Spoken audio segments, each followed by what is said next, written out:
Hey guys, tara. Punta tayo sa kwarto namin at maglinis tayo guys.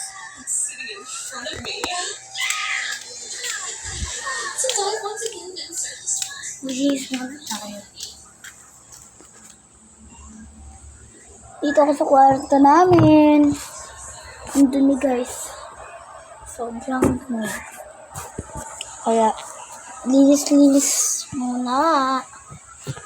Dahil, alam niyo na, syempre, dapat parating malinis ang bahay. Di parating,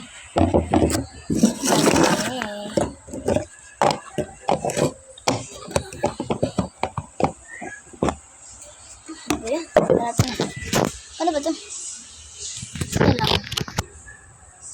Go!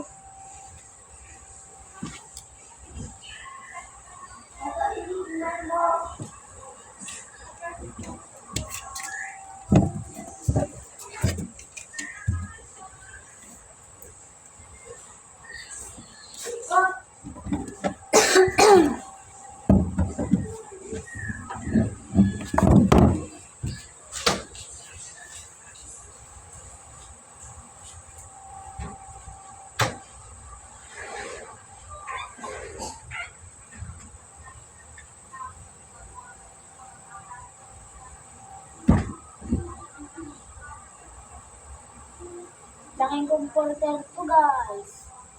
Kaya alam nyo na. Tipid na naman tayo dahil dapat parating malinis sa bahay. Kasi nandito parating ang pinsan kong baby. Baby kong pinsan.